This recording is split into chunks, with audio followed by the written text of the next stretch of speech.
Merci à vous, cher Pierre Vanzon-Vallon, d'être avec nous. C'est un vrai plaisir de vous accueillir à Média en scène. On pourrait se dire spontanément, un historien, un média en scène, on vient de parler des médias du futur. Est-ce que je vous embarque pas dans une galère, cher Pierre, difficile? Et puis en fait, pas du tout, parce que je tenais beaucoup à ce que vous soyez là. Nous autres journalistes, nous travaillons sur le réel. Nous essayons, en tout cas, nous avons un peu la prétention de travailler sur le réel. Et nous nous sommes bien rendus compte que c'était de plus en plus difficile. D'abord qu'il y avait plusieurs compréhensions du réel, bien évidemment, qu'il n'y avait pas simplement des vérités factuelles, il y avait aussi une capacité à comprendre ce qui se joue dans la société. À comprendre, on est dans une période où la société change beaucoup, de grandes transformations, il y a beaucoup de choses qui changent notre quotidien. Et puis il y a les Français qui restent un peu une énigme. Et le point de départ, je crois, de votre réflexion, c'était de dire finalement, c'est pour ça que vous êtes utile aussi pour nous, nous autres journalistes, c'est que les grilles de lecture, de compréhension de la société française, traditionnelles, j'allais dire, celles que nous propose aussi, on a bien classifié, de nomenclature de l'INSEE, les sondages aussi, c'est toujours pour nous une façon d'essayer de comprendre des mouvements d'opinion, des situations, etc. Finalement, ces outils traditionnels de lecture de la société sont pour vous, j'ai l'impression, devenus soit assez obsolètes, soit inopérants, en tout cas pour le métier sérieux que vous faites, de compréhension de ce qui se joue en profondeur de nos sociétés, ça n'était plus des outils suffisants pour expliquer les dynamiques de la société française. Oui, on peut dire que le métier intellectuel, ça consiste d'abord à accepter de se faire déstabiliser par la réalité. Et être déstabilisé par la réalité, c'est ce que j'ai été depuis plusieurs années, de constater que le mouvement des Gilets jaunes, il ne rentrait pas dans les cases. Et j'étais un peu choqué d'ailleurs de voir que beaucoup de mes collègues et de mes amis avaient tendance toujours à se raccrocher à des catégories existantes. Des historiens à dire « Ah, c'est le retour des jacqueries du Moyen-Âge » ou bien « Ah, c'est le retour des grands combats du 19e siècle » pour les sociologues du travail. On faisait de la longue durée, là. Voilà, de dire, le président de la République lui-même avait fait référence à un retour au Moyen-Âge, Oui. Pour comprendre le présent. Je crois qu'il faut accepter de se laisser déstabiliser, c'est-à-dire bien voir qu'il y a des choses inédites. Et ces choses inédites, c'est très simple, c'est qu'autrefois, toute la vie de la société était organisée autour de ce qu'on peut appeler des conflits d'intérêts. Des conflits d'intérêts entre les salaires et les profits, le capital et le travail, etc. Et là, on voit que de plus en plus, ce sont des émotions qui font réagir la société. Et qu'au fond, ce sont les notions de colère, de ressentiment, d'humiliation qui sont au cœur de bien des mouvements sociaux aujourd'hui. Donc c'est ce que j'ai voulu comprendre et d'abord décrire, mais surtout mettre un mot, mettre des éléments d'analyse derrière ces réalités-là. Alors justement, ce qui est vraiment intéressant, c'est qu'effectivement, nous, on projetait traditionnellement des expressions, des catégories sociales, les couches populaires, les classes sociales aussi, héritées un peu d'une vision plus marxiste du sujet, où on a besoin de catégoriser, ou la France périphérique. On a essayé de mettre des mots comme ça sur des situations. Et puis, il y a deux choses qui vous ont déstabilisé. Vous parliez des Gilets jaunes, mais il y a aussi le mouvement MeToo. Exactement, bien sûr. Et qui, là aussi, dans les deux cas, ont surpris un peu par leur rapidité, leur viralité aussi, leur puissance, et de ce qu'elles révélaient aussi de choses qui étaient sans doute plus acceptées dans la société d'aujourd'hui, des choses qui se transformaient. Oui, et c'est le fait de constater que tout un ensemble de choses que l'on pensait et que l'on analysait comme des questions personnelles ont une dimension sociale. On peut dire que de tout temps, le harcèlement sexuel a existé. Mais aujourd'hui, il est ressenti avec une violence inédite. Et pourquoi il est ressenti avec une violence inédite? Parce que chacun pense qu'il a le droit au respect, qu'il a le droit à la dignité, qu'il a le droit à l'intégrité de sa personne. Donc il y a des nouvelles demandes dans la société où chacun a le sentiment que c'est son individu qui doit avoir ses chances, que c'est son individu qui doit être protégé, que c'est lui comme personne qui doit être respecté. Alors qu'avant, la tendance était un peu de dire, bon, ben, il y a des tas de problèmes individuels, personnels, psychologiques qui existent, comme ceux du harcèlement par exemple, mais ce qui est important, c'est de voir où se passe le progrès général. Hein, comment la condition salariale progresse, comment la croissance économique se fait. Ou dans une forme de tout. Exactement. Et ça, aujourd'hui, ce que vous renversez la logique, c'est aussi la suite peut-être bien évidemment de l'individualisme qui a forcément pris part dans notre société. Et en fait, vous projetez du coup une nouvelle grille de compréhension de ce qui nous arrive en partant des émotions. Et oui. ça, c'est tout à fait original et c'est un peu saisissant parce qu'on dit que ça mêle plusieurs disciplines. Mais vous pensez qu'en fait, pour lire la société aujourd'hui, on part de quelque chose qui paraît extrêmement subjectif, qui est très proche de nous, qui est individuel, qui est dans l'individu que nous sommes, chacun d'entre nous, c'est les émotions que nous ressentons, confrontées, j'allais dire, aux épreuves de la vie. Oui, c'est-à-dire que les émotions, derrière les émotions, il y a ce que j'appelle des épreuves. C'est-à-dire les émotions, elles sont provoquées par le sentiment, par exemple, que la promesse d'égalité n'est pas respectée dans la société. La promesse d'égalité n'est pas respectée quand on voit se multiplier les discriminations, quand on voit qu'il y a des formes de mépris presque institutionnalisées dans certains cas, quand on voit qu'il y a des formes d'injustice, et épreuve aussi que j'appellerais de l'intégrité des personnes, quand on voit qu'elles ne sont pas respectées, que ce soit dans le travail ou dans les rapports personnels. Donc, ces émotions, elles correspondent à des épreuves vécues individuellement. Mais elles sont vécues individuellement, mais elles sont un fait social. C'est ça qui est important. Le phénomène important n'est pas de dire on passe d'une vision de la société en classe, la vision de la société en groupe, à une vision de l'individu. Non, parce que cette appréhension des individus, elle a une dimension sociale. Parce que le problème du harcèlement, c'est un problème systémique, pourrait-on dire, de société. Parce que les problèmes de discrimination, ils sont vécus très durement par chacun qui en est victime, mais c'est un problème social général. Donc c'est aussi la définition des problèmes sociaux qui changent. Les problèmes sociaux ne sont pas simplement des problèmes collectifs, les problèmes sociaux, ce sont des épreuves individuelles partagées. Et alors, vous faites une typologie de ces épreuves. Il y a 3 types d'épreuves dans votre livre. Les épreuves de l'individualité et de l'intégrité personnelle. Là, on est beaucoup plus sur des sujets de type MeToo, sur des pathologies. Ou des questions qui concernent, par exemple, le burn-out au travail ou la soumission à un pervers narcissique, disons. Et puis, il y a les épreuves du lien social. Alors, qu'est-ce que c'est, les épreuves du lien social ? Les épreuves du lien social, ce sont celles qui défont, je dirais, ce qui constitue le principe constitutif de la société. On est dans une société démocratique et le principe fondateur, c'est la promesse d'égalité. Égalité des chances et surtout égalité dans le rapport social. Si on veut penser l'égalité, il ne faut pas simplement la penser en termes économiques. L'égalité, c'est aussi une qualité du lien social. Si on veut penser l'égalité entre hommes et femmes, ce n'est pas simplement un problème de distribution, c'est une façon de vivre ensemble. L'égalité, c'est une façon de vivre en égaux.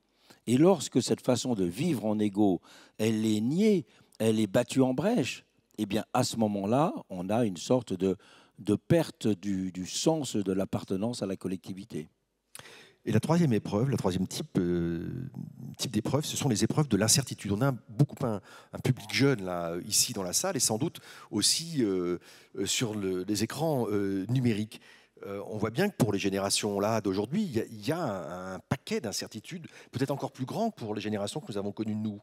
Oui, exactement, parce que on peut dire que l'État moderne, c'est une définition de Hobbes, le grand philosophe politique. Il disait que l'État doit être un réducteur d'incertitudes. Oui. Et effectivement, on peut dire que l'histoire de l'État moderne est une histoire sous la pression de la société, mais de structures qui visent à réduire l'incertitude de la vie.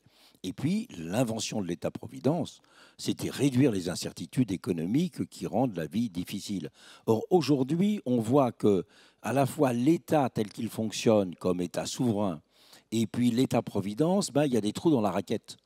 Et que donc de plus en plus, on est dans une situation où on voit qu'il faut réinventer en quelque sorte les formes que prennent la sécurité collective, les formes qui permettent à chacun de ne plus être dans le brouillard. Au fond, ce qui est très difficile à vivre, c'est quand on a le sentiment d'être dans le brouillard. On ne sait pas ce qui va se passer demain. Ben, il y a les menaces climatiques, il y a la pandémie, mais il y a aussi toutes les formes d'incertitude sociale. Et donc, cela, ça doit être un... Vous diriez que ces incertitudes sociales sont plus fortes aujourd'hui qu'autrefois? Oui, bah bien sûr, on peut dire que ce qui définissait la condition humaine traditionnellement, c'était l'incertitude, la précarité de la vie. Mais cette précarité de la vie, ces incertitudes, bah, au XXe siècle, elles avaient tout de même reculé à travers l'État-providence, à travers l'État souverain. Et aujourd'hui, on voit s'ouvrir de nouveaux champs de l'incertitude. Et effectivement, il y a une différence entre les générations à cet égard. Il y a des générations qui vont subir de plein fouet, je dirais, ces nouvelles incertitudes, et d'autres qui vivent encore un peu, je dirais, comme héritières du passé. Alors même si vous passez de l'individu à l'effet social de ce que vous décrivez, on se doute bien que les outils traditionnels de la politique, qui ont tendance à massifier, c'est-à-dire à plaquer des choses de façon un peu mécanique, à régler des problèmes parfois avec une solution unique. On voit bien que combien votre grille de lecture, on entre dans une séquence électorale, peut avoir du mal à trouver une réponse, j'allais dire, pour la politique qui n'est pas habituée à traiter les problèmes de la sorte. Mais non, parce que le propre de la politique, disons, traditionnelle, entre guillemets, c'est de proposer uniquement des changements ou des réformes générales, ou des réformes que l'on peut simplement chiffrer. Voyons la réponse qu'Emmanuel Macron avait apportée aux Gilets jaunes. Il avait mis sur la table 10 milliards d'euros après 15 jours de manifestation. Et ces 10 milliards d'euros, ce qui était énorme, parce que c'était un saut qualitatif dans la prime pour l'emploi, par exemple, eh bien, ça n'a produit aucun effet. Les personnes concernées ont trouvé que sur les émotions, ça restait dans le flou parce que ça ne les touchait pas immédiatement personnellement. Et c'est ça le grand enjeu, me semble-t-il, de la politique démocratique aujourd'hui. La politique démocratique aujourd'hui, elle doit aussi répondre à ces épreuves. Et comment?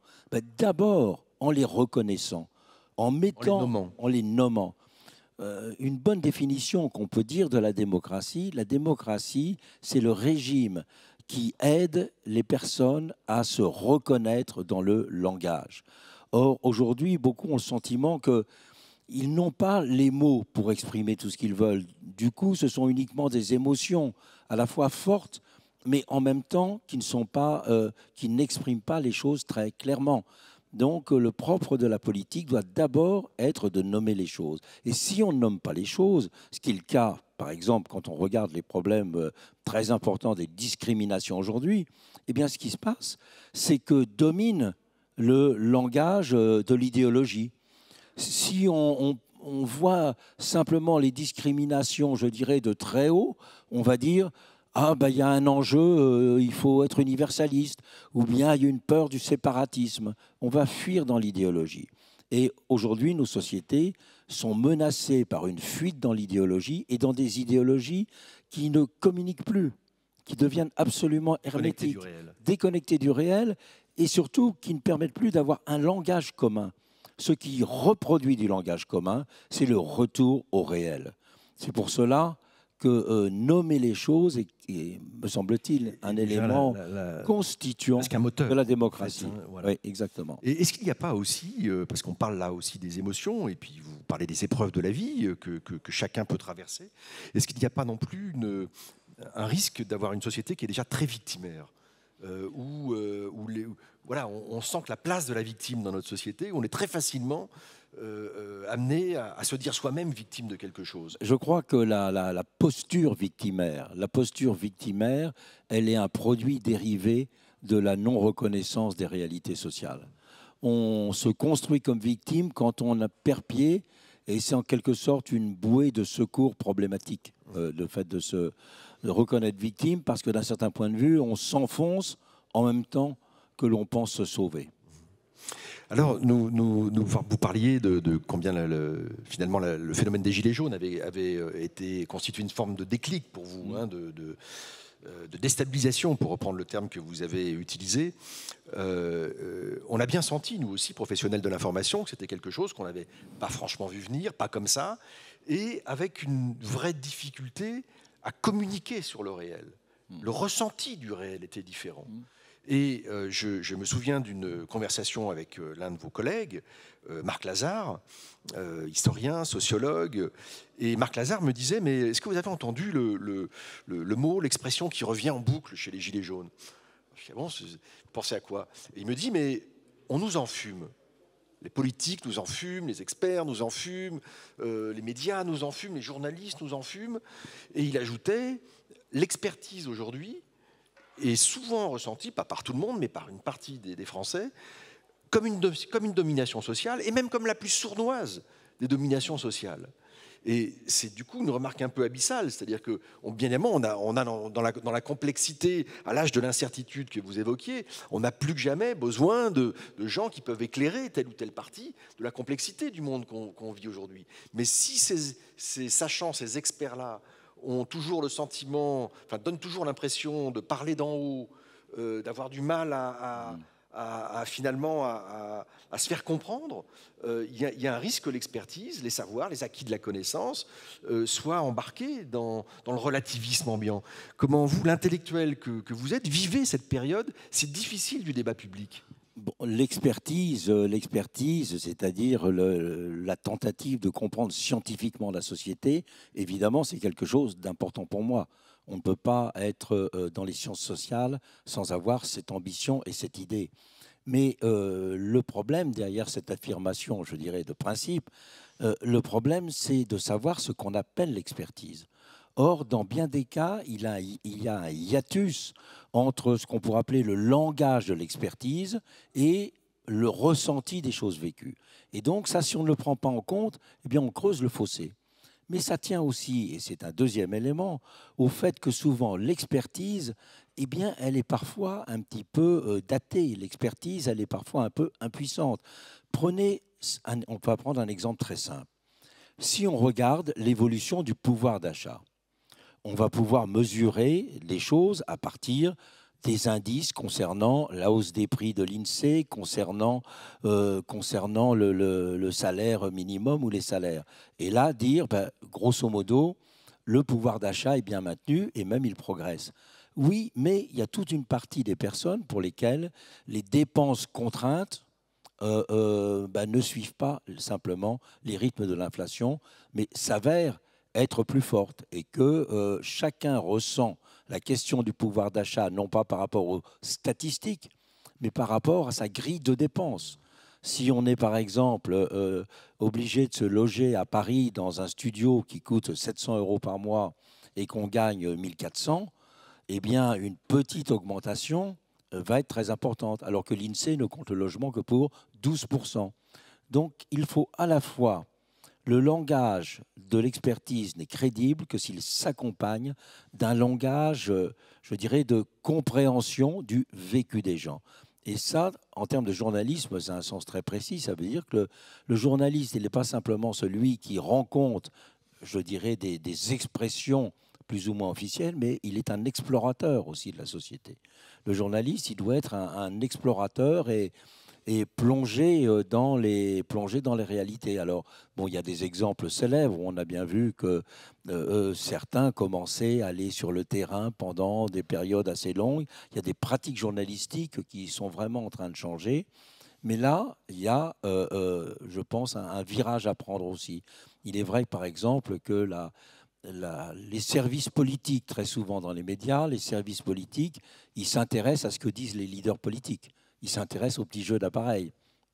Mais ils s'intéressent moins... Un peu trop à la course de petits chevaux. Voilà, ils s'intéressent moins à ce que la politique vécue, je dirais, ou la politique ressentie. Dans cette expérience de pandémie... Il est temps de conclure. Hein. Il est temps de conclure ? Oui, il est temps de conclure. Parce que le temps passe trop vite, je sais bien. Okay. Vous avez raison. Hein, sur les 23, on a complètement terminé. Jean-François, on a encore une question. On prend une question de la salle ou c'est fini? Non, la régie me dit non. Ils sont souverains hein, là-bas. Bon, alors si la régie dit non. Alors on va devoir, cher Pierre, s'arrêter là. Je vous remercie. Je pense que c'était très éclairant. Ça donne aussi des premiers jalons aussi de compréhension de ce qu'on vit aujourd'hui. Je vous pose quand même une dernière question sur le débat public. On voit bien voilà, qu'il y a aussi, ça fait partie du sujet qu'on évoque, une difficulté aujourd'hui de se faire comprendre dans le débat public qui est devenu de plus en plus réactif, de plus en plus violent, avec des anathèmes. Cette transformation de l'espace public vous inquiète-t-elle et voyez-vous des parades ou quelques règles qui permettraient à nouveau de dialoguer, de converser, comme on le fait là, de façon civilisée, j'allais dire? On ne retrouvera pas. Ce qui manque, c'est des éléments de langage commun. On ne retrouvera pas des éléments de langage commun à partir des idées générales, à partir des concepts. On le retrouvera à partir d'un discours sur la réalité. Je crois que c'est cela. Aujourd'hui, les coupures intellectuelles dans le pays apparaissent insurmontables. La seule façon de les surmonter, c'est de changer de niveau, de revenir, je dirais, au réel sensible. Puissiez-vous être entendu. Merci infiniment, cher Pierre Rosanvallon.